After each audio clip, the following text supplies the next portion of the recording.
जय हिंद साथियों। Most welcome आप सभी का आपके अपने चैनल आईक्यू स्टडी सेंटर पर। तो हम साइंस पढ़ेंगे। मैंने आपको पहले भी करवाया था साइंस का पार्ट नंबर 1, लेकिन आज भी पार्ट नंबर 1 इसलिए लिखा गया क्योंकि बहुत सारे स्टूडेंट की डिमांड थी कि सर पहले टॉपिक के ऊपर थ्योरी करवाइए और फिर उसके ऊपर एमसीक्यू करवाइए। तो आज हम सबसे पहले थ्योरी करेंगे, फिर उसके ऊपर एमसीक्यू लगाएंगे। यानी कि जो रक्त परिसंचरण तंत्र है, ब्लड सर्कुलेशन जो सिस्टम है, 2 दिन के अंदर खत्म करके फिर इसके ऊपर एमसीक्यू क्वेश्चन हम लगाएंगे। यानी कि आज और कल 2 दिन में आपका ब्लड सर्कुलेशन सिस्टम जो है पूरा का पूरा पार्ट जो है खत्म हो जाएगा। कल कुछ एमसीक्यू करवाए थे पार्ट नंबर 1 के अंदर, वो आप कर लेना, लेकिन वही रिवीजन रहेगा। यानी कि थ्योरी के साथ में आपको करवाया जाएगा। आज थ्योरी करके आना, फिर उसके ऊपर एमसीक्यू लगाएंगे। तो चलिए सेशन की शुरुआत करेंगे। और सेशन की शुरुआत करने से पहले आपको बता देता हूँ, 11 बजे हमारी जो है क्लास रहती है। पॉलिटी की हमारी जो पूरा मैंने सिलेबस करवा दिया है। रात को 9 से 10 हमारी जीके की क्लास। अभी हम ज्योग्राफी जिसके अंदर पढ़ रहे हैं, भूगोल पढ़ रहे हैं, थ्योरी प्लस एमसीक्यू हम कर रहे हैं। तो टॉपिक जो हम स्टार्ट करने वाले हैं वो है रक्त परिसंचरण तंत्र, यानी कि ब्लड सर्कुलेशन सिस्टम जिसको कहा जाता है। देखिए मैंने हिंदी के अंदर लगाया है, जो जो वर्ड रहेगा, जो जो शब्द रहेगा इंग्लिश के अंदर बताने का। जो आपको समझ में नहीं आएगा मैं उसको इंग्लिश के अंदर भी बताता चलूंगा, ठीक है, जो आपको समझ में नहीं आएगा। सबसे पहले हम पढ़ेंगे कि ब्लड होता क्या है। ब्लड पहली बात तो एक लिक्विड कनेक्टिव टिश्यू है, यानी कि तरल संयोजी उत्तक है। तरल संयोजी उत्तक है, लिक्विड कनेक्टिव टिश्यू है, जिसका पीएच मान 7.4 होता है, यानी कि हल्का अक्षारीय होता है। अगर इंग्लिश के अंदर इसको बोल देंगे एल्केलाइन, ठीक है, इंग्लिश में बोलेंगे। यानी कि रक्त कैसा होता है, हल्का, यानी कि अक्षारीय होता है, स्लाइटली एल्केलाइन होता है। जो एडल्ट मनुष्य के अंदर यानी कि वयस्क मनुष्य में लगभग 5.5 लीटर जो है ब्लड की मात्रा पाई जाती है। रक्त एक प्रकार का उत्तक है जिसके अंदर यानी कि मैट्रिक्स होता है, प्लाज्मा होता है और कुछ अन्य संरचनाएं भी इसके अंदर पाई जाती हैं। ब्लड के अंदर क्या क्या पाया जाता है, एक एक डिटेल के साथ हम पढ़ेंगे, डिटेल के साथ हम एक एक पॉइंट को जानेंगे। सबसे पहले हम पढ़ेंगे प्लाज्मा। प्लाज्मा क्या होता है, रक्त का ही एक लिक्विड भाग होता है, यानी कि एक लिक्विड पार्ट होता है ब्लड का ही। प्लाज्मा जो होता है लिक्विड पार्ट होता है ब्लड का, जिसके अंदर 92% जल पाया जाता है, 92% वाटर पाया जाता है और 8% अन्य पार्ट पाए जाते हैं, 8% अदर पार्ट्स पाए जाते हैं।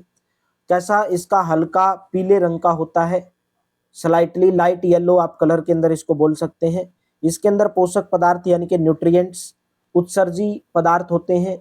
उत्सर्जी पदार्थ यानी कि जैसे यूरिया, यूरिक एसिड और क्रिएटिन, ठीक है, यूरिया, यूरिक एसिड और क्रिएटिन, जिसको आप एक्सक्रीटरी सब्सटेंसेस बोलते हैं। गैसें इसके अंदर होती हैं, CO2 यानी कि कार्बन डाइऑक्साइड, O2 यानी कि ऑक्सीजन, हार्मोन्स इसके अंदर होते हैं, एंजाइम होते हैं, रक्त स्कंदन कारक यानी कि जो ब्लड क्लोटिंग फैक्टर होते हैं, जो आपका रक्त का थक्का जमने में सहायता करते हैं। प्लाज्मा स्कंदन कारक को निकाल दिया जाए, अगर प्लाज्मा के अंदर जो ब्लड क्लोटिंग जो पार्ट है अगर उसको निकाल दें, जो प्लाज्मा के अंदर जो स्कंदन कारक है यानी कि क्लोटिंग वाला जो पार्ट है, अगर उसको निकाल दे, रिमूव कर दिया जाए, तो हमें क्या प्राप्त होगा, सीरम प्राप्त होगा। मैं जैसे आप कहीं पे ब्लड देने के लिए जाते हैं, खून टेस्ट करवाने के लिए जाते हैं, तो आपका एक छोटी सी बोतल के अंदर ब्लड लिया जाता है और वो जो छोटा जो ब्लड है, जो ब्लड लिया जाता है छोटी बोतल के अंदर, वो थोड़ा जम जाता है और उसके ऊपर जमने के बाद जो क्लोटिंग है उससे अलग जो एक तरल पदार्थ होता है, उसी से आपका सब जो है शुगर लेवल वगैरह वगैरह जो भी है सब आपका मापा जाता है, ठीक है, उसी से निकाला जाता है, तो उसी को सीरम बोला जाता है। प्लाज्मा में क्या क्या मौजूद होता है, प्रोटीन जिसका नाम है फाइब्रिनोजन, ग्लोबुलिन और एल्ब्यूमिन, ये प्रोटीन प्लाज्मा के अंदर प्रेजेंट होते हैं। फाइब्रिनोजन, ग्लोबुलिन और एल्ब्यूमिन। फाइब्रिनोजन की आवश्यकता किस लिए पड़ती है, रक्त का थक्का बनाने में, ठीक है, ब्लड क्लोट्स के लिए, या ब्लड स्कंदन एक ही बात है, रक्त स्कंदन यानी कि कोएगुलेशन, ब्लड कोएगुलेशन, रक्त का थक्का जमाने में। ग्लोबुलिन का उपयोग आपके शरीर के अंदर प्रतिरक्षा तंत्र के रूप में प्रयोग किया जाता है, यानी कि आपके इम्यून सिस्टम के अंदर, जो आपके शरीर की रोगों से लड़ने की जो क्षमता है, इम्यून सिस्टम यानी कि आपके शरीर का जितना मजबूत है आप उतने ही स्वस्थ रहेंगे। एल्ब्यूमिन का उपयोग प्रसारणी संतुलन के लिए किया जाता है, यानी कि ऑस्मोटिक बैलेंस के लिए आप बोल सकते हैं। इंग्लिश के अंदर बोले अगर, ऑस्मोटिक बैलेंस के लिए आप बोल सकते हैं कि ऑस्मोटिक बैलेंस के लिए इसका प्रयोग किया जाता है। तो हमने पढ़ा रक्त होता क्या है, मेन इंपॉर्टेंट मैं आपको बताऊंगा। एक तरल संयोजी उत्तक यानी कि लिक्विड कनेक्टिव टिश्यू होता है, इसका जो पीएच मान है वो 7.4 होता है, हल्का क्षारीय होता है। वयस्क मनुष्य के अंदर 5.5 लीटर रक्त की मात्रा पाई जाती है।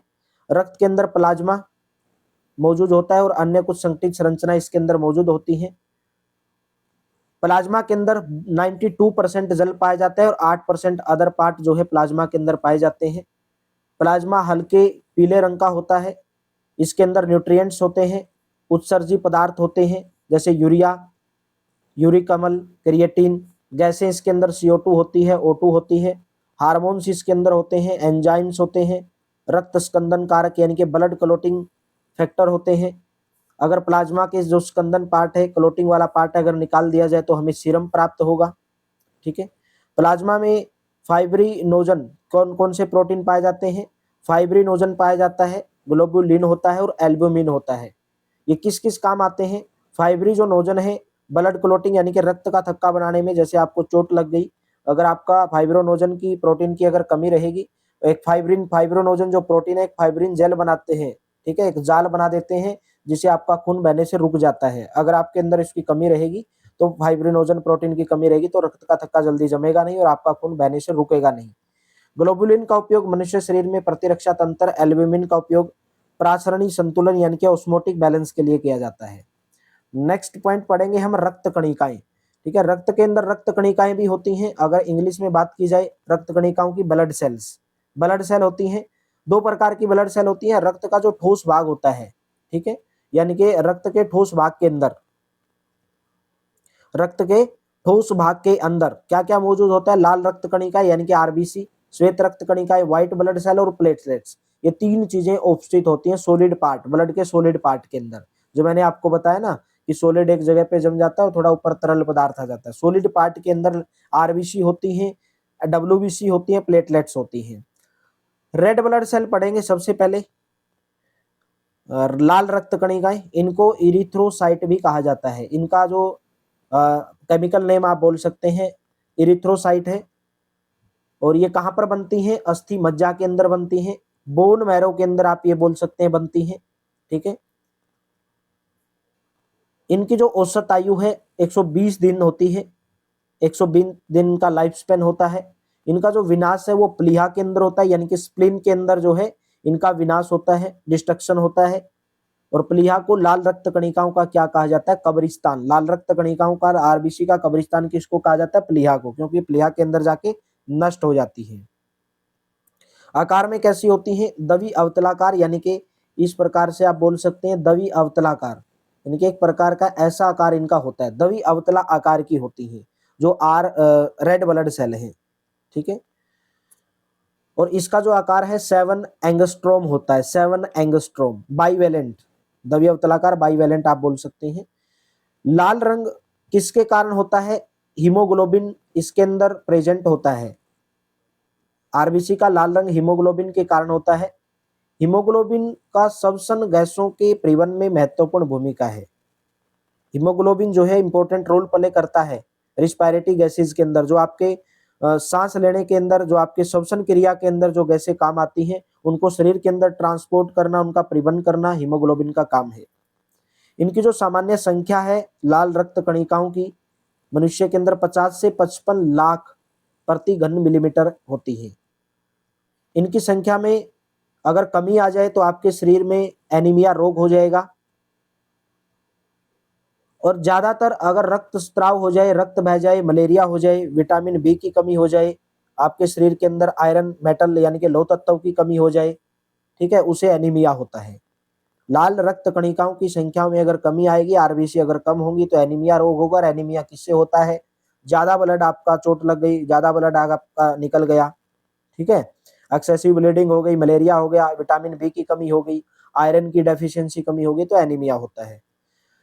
रेड ब्लड सेल की वृद्धि अगर ज्यादा बढ़ जाए तो उसको क्या बोला जाता है? पॉलीसाइथेमिया बोला जाता है। अगर आपके अंदर, शरीर के अंदर आरबीसी की संख्या बढ़ जाए, रेड ब्लड सेल की संख्या बढ़ जाए तो उसको पॉलीसाइथेमिया बोला जाता है, पॉलीसाइथेमिया कहा जाता है। ये कब होता है? जैसे जैसे आप ऊंचाई पर जाते हो, पर्वतों पर, पहाड़ों पर, एवरेस्ट पर जब जाते हो तो आपको ज्यादा परिश्रम की जरूरत पड़ती है, आपको ज्यादा ऑक्सीजन की जरूरत पड़ती है, ऊपर जाते ऑक्सीजन की कमी होती है।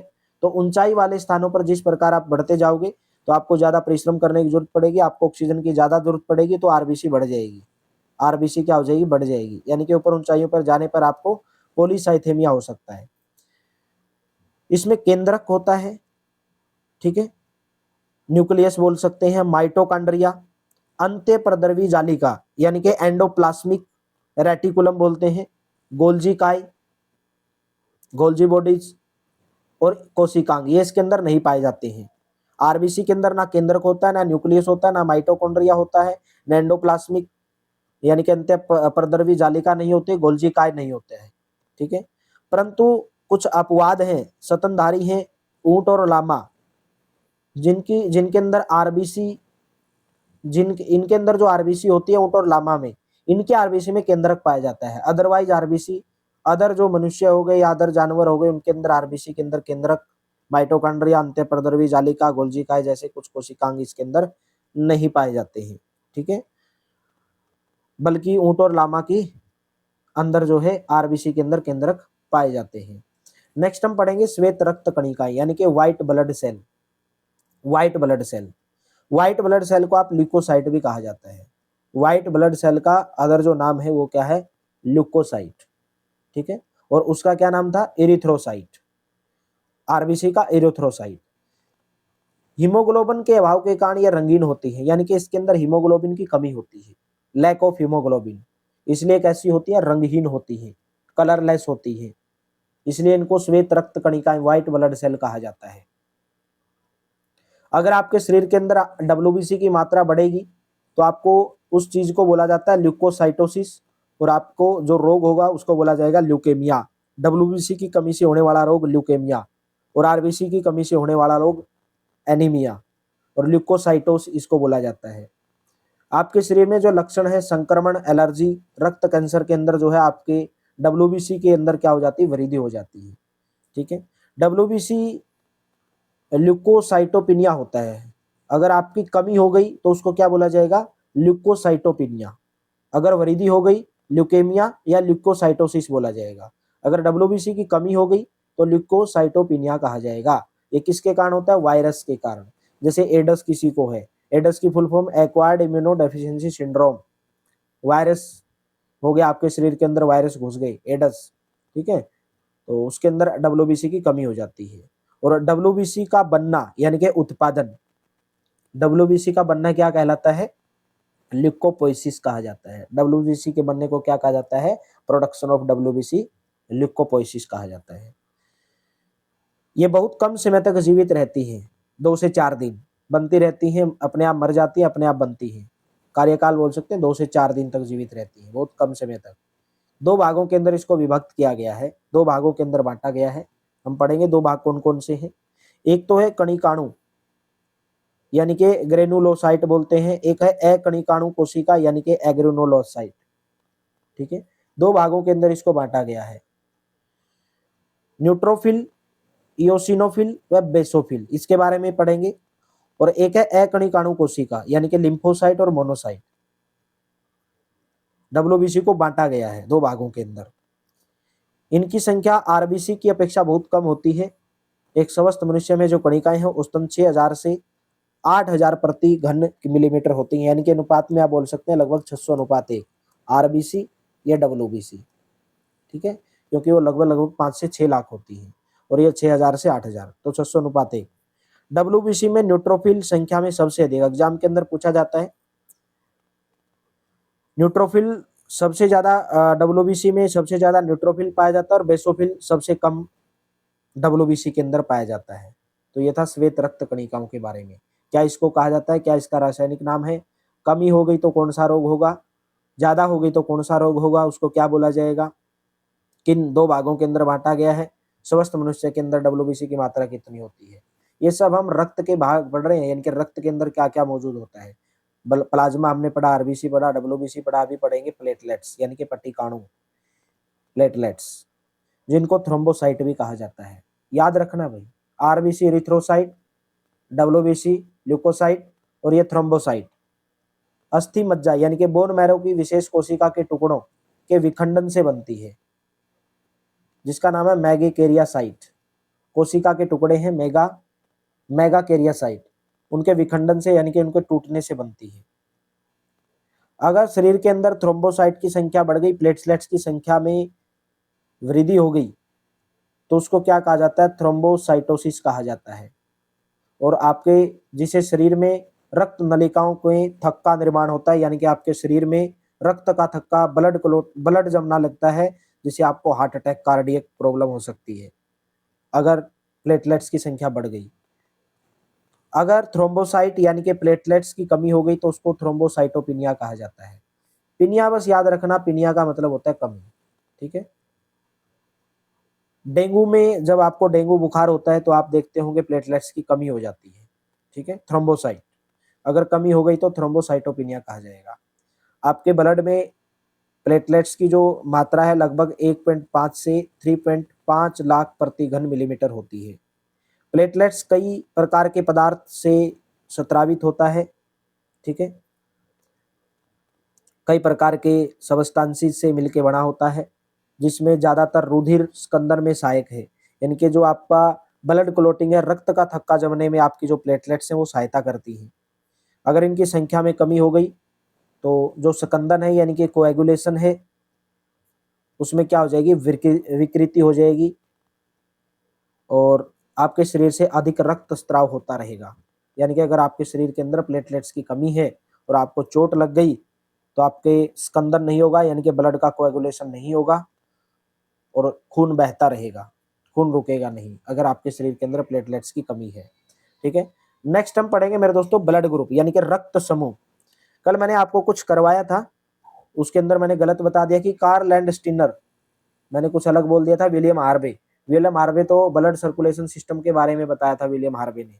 अभी से याद रखेंगे कि ब्लड ग्रुप की जो खोज है, रक्त समूह को एक ए, बी और ओ, ए रक्त समूह ब्लड, बी रक्त समूह और ओ, ए पॉजिटिव, बी पॉजिटिव हो या ओ पॉजिटिव हो, कार्ल लैंडस्टीनर नामक वैज्ञानिक ने की थी। जो ए बी ब्लड ग्रुप है इसकी खोज किसने की थी? डी कोस्टेलो व स्टर्ली ने की थी। दो वैज्ञानिक थे, डी कोस्टेलो व स्टर्ली।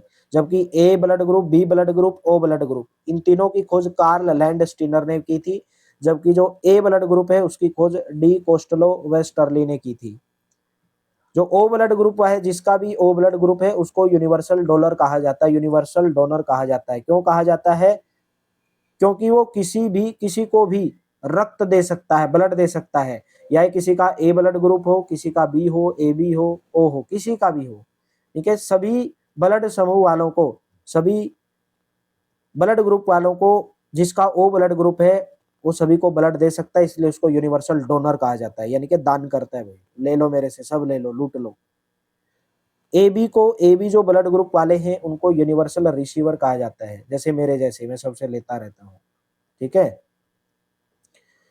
तो ए बी ओ सभी से रक्त ले सकता है। ए बी किसी सभी से रक्त ले सकता है, इसलिए इसको यूनिवर्सल रिसीवर कहा जाता है, सार्वत्रिक ग्राही कहा जाता है। किसी से भी ब्लड ले सकता है, लेकिन ओ वाला केवल ओ वाले से ही ब्लड ले सकता है। ठीक है।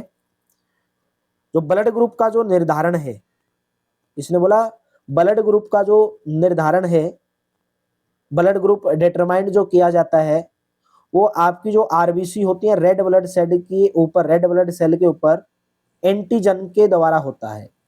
एंटीजन क्या होते हैं और एंटीबॉडी क्या होते हैं? एंटीजन जो आपके शरीर के अंदर वायरस, जीवाणु घुसते हैं, आपके शरीर को नुकसान पहुंचाते हैं, और फिर एंटीबॉडी उनके ऊपर चिपक कर, एंटीजन के ऊपर चिपकेंगे और उनको मार देंगे। ठीक है। एंटीजन ए और बी है, जो प्रतिरक्षा एंटीबॉडी अनुक्रिया को प्रतिक्रिया करते हैं। एंटीजन ए और बी दो ही हैं, एक ए और एक बी, जो आपके एंटीबॉडी को प्रतिरक्षा करते हैं, यानी कि आपके जो एंटीबॉडी है उसके ऊपर चिपकते हैं। दो प्रकार के प्रतिरक्षी होते हैं, नेचुरल एंटीबॉडी मिलते हैं, एक प्रोटीन पदार्थ है जिसको एंटीजन के विरुद्ध पैदा होते हैं। ज्यादातर आपको बस यही याद रखना है एंटीबॉडी और एंटीजन होते क्या है, लेकिन ये वाला जो मेन पॉइंट है ये आपको याद रखना है। जैसे जिसका ब्लड ग्रुप ए है उसके अंदर एंटीजन ए मौजूद होगा और उसके अंदर एंटीबॉडी बी होगा। एंटीबॉडी क्या होगा? बी। जिसका बी ब्लड ग्रुप है उसके अंदर बी एंटीजन होगा लेकिन एंटीबॉडी ए, यानी कि उल्टा। ए बी ब्लड ग्रुप जिसका है उसके अंदर एंटीजन ए बी होगा और एंटीबॉडी अनुपस्थित होगा। ओ ब्लड ग्रुप वालों के अंदर आरबीसी यानी कि एंटीजन अनुपस्थित होता है लेकिन एंटी बॉडी ए भी प्रेजेंट होता है और बी भी प्रेजेंट होता है। ये आपको याद रखने हैं, यहाँ से बहुत बार क्वेश्चन आपके एग्जाम के अंदर पूछ लिया जाता है। चलिए नेक्स्ट पॉइंट है आर एच फैक्टर। बहुत बार एग्जाम के अंदर पूछा जाता है आर एच फैक्टर क्या होता है। आर एच क्या है? आर एच एक एंटीजन है, यानी कि एक वायरस, जीवाणु, कुछ भी आप बोल सकते हैं, बैक्टीरिया, जो ज्यादातर 80% मनुष्यों के अंदर पाया जाता है। एक रिसेस बंदर है। रिसेस बंदर यानी कि दक्षिण एशिया भाग में पाया जाने वाला एक बंदर, बहुत पुरानी जाति का बंदर, ठीक है, पाए जाने वाले एंटीजन के समान है। वह व्यक्ति जिसमें आर एच उपस्थित है, जिसके अंदर आर एच फैक्टर उपस्थित है, उसको आर एच पॉजिटिव बोलेंगे, और जिसके अंदर नहीं है उसको आर एच नेगेटिव कहेंगे। इसकी खोज लैंडस्टीनर और विनर ने रिसस मकाका बंदर में की थी। ठीक है, एक बंदर का नाम है, एक प्रजाति, बंदर की प्रजाति है रिसस, दक्षिण एशिया भाग में पाई जाती है। जब आप रक्त देते हो यानी कि ब्लड देते हो, ठीक है, देने वाले का जो एंटीजन है और जो लेने वाला है, आपसे ब्लड लेने वाला है, उनके एंटीबॉडी की जांच करना आवश्यक होता है, यानी कि किसको कौन सा चढ़ाना है। यदि एंटीजन ए व एंटीबॉडी ए समान नहीं होने चाहिए, यानी कि उनके एंटीजन ए और एंटीबॉडी ए उनके अंदर समान नहीं होने चाहिए। ठीक है, उनके एंटीजन और एंटीबॉडी की जांच की जाती है। एंटीजन और एंटीबॉडी उनके समान नहीं होने चाहिए, ना तो एंटीजन समान होना चाहिए ना एंटीबॉडी। इसलिए तो ओ ग्रुप वाले जो है सबको ब्लड दे सकते हैं। ठीक है, आर एच फैक्टर में आर एच एंटीजन उपस्थित हो तो रक्त समूह, यानी कि जिसके अंदर आर एच एंटीजन मौजूद है उसका ब्लड ग्रुप पॉजिटिव होगा। जैसे आप बोलते हो O positive, B positive, A B positive. जिसके अंदर आर एच एंटीजन नहीं है उसका ब्लड ग्रुप क्या होगा? नेगेटिव होगा।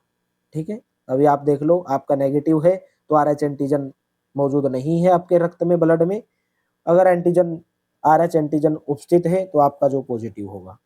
रक्त स्कंदन, उसके बाद हम पढ़ेंगे रक्त स्कंदन। रक्त स्कंदन का मतलब होता है ब्लड क्लोटिंग, रक्त का थक्का जमना, रक्त का थक्का जमना।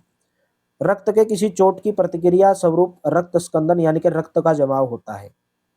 रक्त का स्कंदन जो मुख्यतः फाइब्रिन, मैंने आपको बोला फाइब्रोनोजन प्रोटीन जो होता है उसे फाइब्रिन धागे का एक जाल बनता है। यह फाइब्रिन रक्त प्लाज्मा में उपस्थित एंजाइम थ्रोम्बिन की सहायता से फाइब्रिनोजन द्वारा बनती है। इस प्रतिक्रिया में कैल्शियम आयन बहुत महत्वपूर्ण कारक होते हैं। यह क्रिया शरीर से बाहर अत्यधिक रक्त को बहने से रोकती है। ठीक है, यानी कि आपके शरीर से एक्सेसिव ब्लड ना निकले, ब्लड ज़्यादा आउट ना हो आपकी बॉडी से, उससे होने में आपकी मदद करती है कोएगुलेशन। तो आपको यहाँ से मेन इंपॉर्टेंट जो बात ध्यान में रखनी है, रक्त का जो स्कंदन है, कोएगुलेशन किससे बनता है? फाइब्रिन धागे के जाल से बनता है। ये जो फाइब्रिन है ये कहाँ पर मौजूद होती है? प्लाज्मा में एंजाइम होता है थ्रोम्बिन, जिसकी सहायता से फाइब्रोनोजन द्वारा बनाई जाती है। ठीक है, और इसमें जो कैल्शियम है और वो आयन है वो बहुत महत्वपूर्ण कारक है।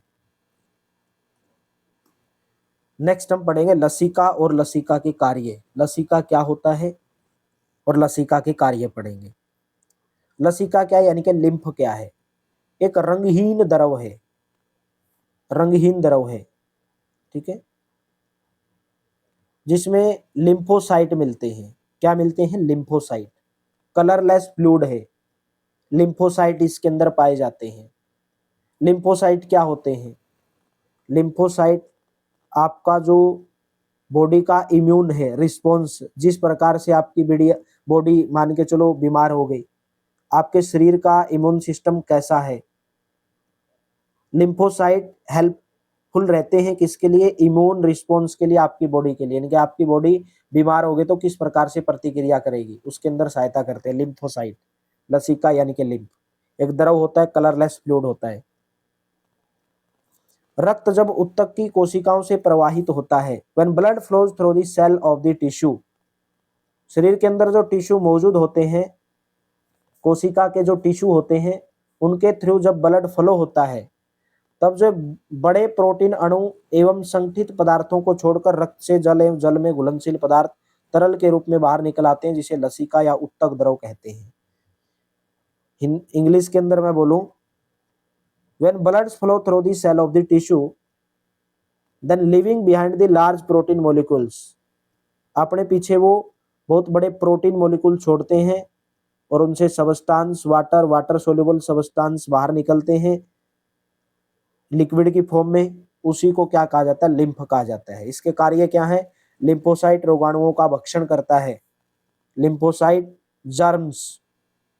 जर्म्स जो आपके संक्रमण होने से रोकता है, यानी कि इन्फेक्शन होने से रोकता है। लिम्फोसाइट जो आपके शरीर के अंदर पोषक पदार्थ है, न्यूट्रिएंट्स है, उनका ट्रांसपोर्ट करता है, शरीर के अंदर पोषक पदार्थों को पहुंचाने का काम करता है, पोषक पदार्थों का परिवहन करता है।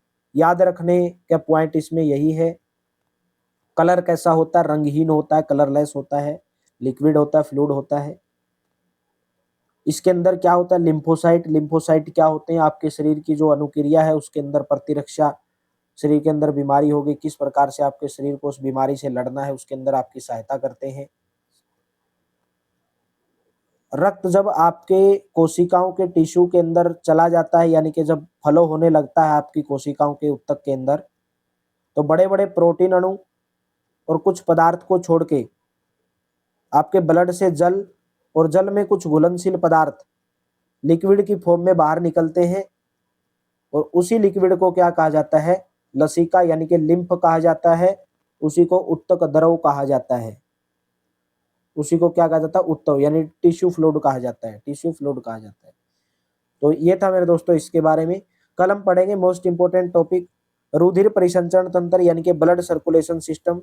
मनुष्य के अंदर ब्लड सर्कुलेशन सिस्टम किस प्रकार से होता है, दायालिंद बायालिंद, ठीक है, इसके बारे में पढ़ेंगे। खुला परिसंचरण तंत्र, बंद परिसंचरण तंत्र, ब्लड सर्कुलेटरी सिस्टम के बारे में पढ़ेंगे। Open circulatory system, close circulatory system, यानी कि आप मनुष्य के शरीर के अंदर जो ब्लड का सर्कुलेशन है, कहाँ कहाँ से, हृदय से निकल के कहाँ पे जाता है, क्या काम होता है, शिराएं क्या काम करती हैं, धमनियां क्या काम करती हैं, कल की क्लास में हम पढ़ेंगे। क्लास अच्छी लगी हो लाइक करना, शेयर करना। कल इस टॉपिक के ऊपर थ्योरी खत्म हो जाएगी और फिर हम इसके ऊपर एमसीक्यू लगा देंगे, यानी कि इतना टाइम तो हमारे लिए लगेगा मेरे दोस्तों। तो चलिए, thank you, have a nice day, मिलते हैं कल की क्लास में।